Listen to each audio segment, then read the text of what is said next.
Alex, perhaps you could talk a little bit about that. Was imposter syndrome something that you had to mitigate while you were on the set of your first feature? The worst of it for me was leading up to the production. Like when you're still in prep, when you're still just talking about it all, you're kind of like, how did I get all these people to get here and start talking about this seriously? This was just some random idea I had one time. Why is everyone here talking about it like it's a real thing? Especially since I had written it years prior, I was like, this died. How is this real? And also, like, you just don't know if it works until you're there. So for me, but okay, I'll also say this. I was able to suppress it because I wanted so desperately to try. And I was down to like be an imposter just so like I would get this chance to try and make something. And like I was I was aware of the chance of it totally flopping and like being a nightmare movie that I was really, really embarrassed of. And I was just kind of like I didn't think I would get another shot. So let's just do it. And sort of the excitement outpaced the fear. And then I want to say like the first day of shooting, we did one of the very important scenes from the beginning of the movie that sort of is almost like a small version of the whole movie, but gets our lead actors together um, in a way that I was like, okay, I'm seeing this scene. It's working in real time. The tone is there. That's the thing I feel like I feared the most is like the tone doesn't work. And then your entire like tapestry kind of like doesn't work. But if you have one scene that's like the rest of the movie and it works, you're like, okay, I can do this. And I think I was surrounded by so many people who did know what they were doing, um, that like I felt more comfortable. And if they weren't freaking out, then like I wouldn't. But it was weird going in there with basically having the least set experience of most of the people on set, including PAs and actors. Like that's the strangest thing about coming in as a writer. It's like everyone here knows more about being here than I do. So you have to lean on them. And yeah, after that first day, I was like, okay, I can do this. Let's do it. Yeah. I didn't have a choice. Yeah, I can But just yeah, very I mean, I had never been on a set before at all in any capacity in my life. I couldn't even picture what a set looked like before the first day. I felt terrible. It was awful. I mean, I remember like they flew me to Estonia in like business class. I'd never been in business class before, and I didn't even want to like eat the food that they brought because I was like, this is that I shouldn't be enjoying this. I'm gonna get sent back.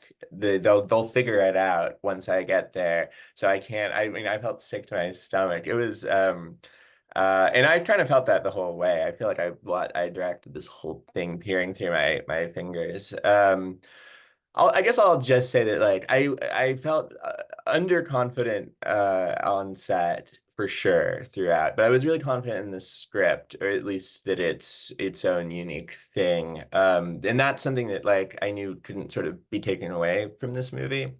And even in the edit, oh, also afterwards, I spent like a month lying in bed, just sort of like thinking, oh, that I messed that. Like I'm a wreck. Like it's to say, yeah, absolutely, there's an imposter syndrome, but I will say that like the worst parts of my movie are the places where the script is the worst, and the best parts are the places where the script is the best. Like I do think that like having the script to fall back on and being something that I was really confident in sort of consistently gave me some confidence to stumble through the directing part of it. Like you can really, it can't, in my mind, at least for my movie specifically, it just can't be worse than the script in a way. Like the challenge was just kind of supporting the script, and I love the script. So I think for that reason, I never felt like a complete fraud because I was happy with the script I was working off of. And as a blueprint, that becomes something that you can trust a little bit. Even if you trust like nothing else or yourself, it's like that's the thing that you love and that's the thing you're making and in support of. So yeah, I felt like an absolute imposter for most of the time, but you do have that to fall back on, and that's some reassurance. Thank you all for your very, very candid and honest answers there. We have a lot of questions in the chat, so I'm going to move over to those. First question I see is, what type of credibility do you need to already have as a director to get the financing needed to make a first feature that isn't a micro budget? That question, I can open it up to anyone if anyone would like to I'll take give it, it a or I shot. can, yeah, Alex. I feel like you have to be coming at it from some angle. Like Evan and I had scripts that like a lot of people read, and like we had both, I think, considered the movies at some point to be maybe directed by other people. Um, but if there's enough interest in your script, eventually someone might give you the chance to direct it just for less money than you probably wrote it for. And you just have to be willing to do that. Or it's like in the case of Rashad, it's like it was already he had a short. It was already proven that it could be a thing. So if you have like if you're coming at it from having directed shorts or having written something, or actors often get stuff made because they're coming from that angle. If you have one of the pieces that people can kind of gather around, like, oh, this person kind of knows what they're doing, at least in one part of the filmmaking process, then you have a shot. Still really hard. That was Yeah. the hardest part for me, was getting the thing made. Yeah, yeah. I mean, Alex and I know each other outside of this, so we've sort of followed each other's movies as they were, and they both had rises and falls, long processes to get made. Um, for me, like I had representation for like to get nuts and bolts. It's like yeah, I had representation as a writer. And I had some establishment and was I think I had gotten known to some degree for writing sort of crazy, unmakeable, unfilmable scripts. Um, and so I do think that became a challenge. But I guess my advice, or not even advice, I think what worked for me, because we definitely considered other directors for it for a while, is that no one else wanted to direct it. And eventually it sort of the conversation naturally pretty quickly came back to maybe I should just do it then.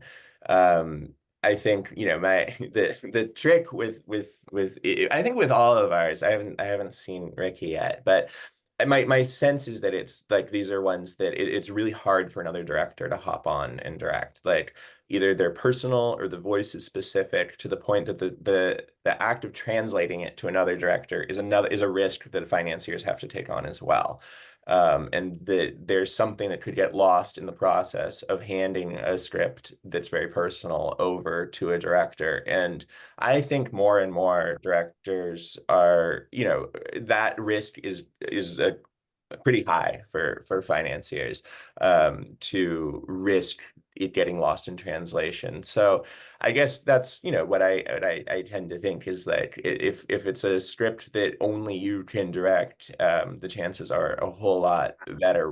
I mean, I had very little credibility. I'd never staffed on anything.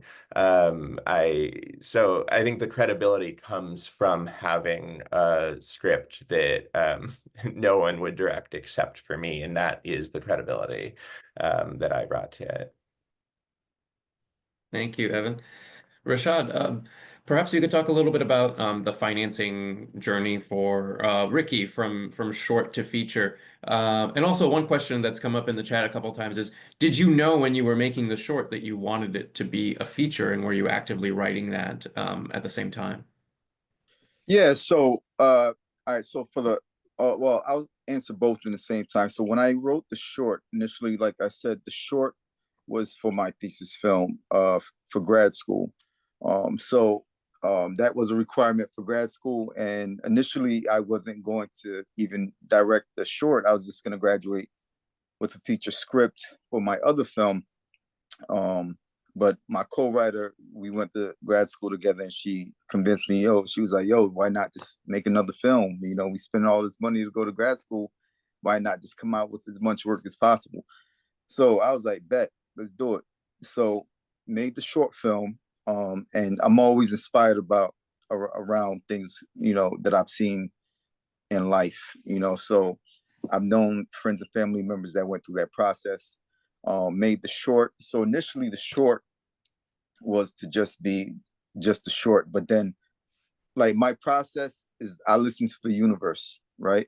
So the universe always throws signs, and it's whether, you know, I receive them or not. So professors were like, you know, this could be a feature. And I just kept hearing feature, you know, and I was like, okay, let me, you know, really look at this as a feature. And then I wanted to develop the character and his world more anyways, because like I said before, the short was too short to explore all of that. And over time, it really just kind of like, you know, went and like kind of like developed, you know, not to say it developed itself, but we kind of just like the universe just really pushed it to be a feature. And but it was, you know, it took us like 2 years to write the script. And with the helps of the Sundance Institute, it really gave direction and perspective to the story. So yeah. And Can I then can ask you a talk a couple little bit questions about that? Oh yeah, Sure. Alex, you go ahead. I'm really curious about the process of like, because having seen neither of them yet, Yeah. is like, is your short structurally like a smaller version of the whole movie, or is it more like one piece of the movie? Yeah. And it's the second one? Yeah. So it's actually it's actually one piece of the movie because it ends on a cliffhanger, right? Mhm. So like I didn't want to like reveal the whole entire film. You know, I wanted to leave the audience with kind of like, oh, what happens? And you know, with that, more questions were asked, and it kind of raised you know, the the question of, you know, I want to see more. You know, when is the feature coming out? So that how I made the short kind of helped.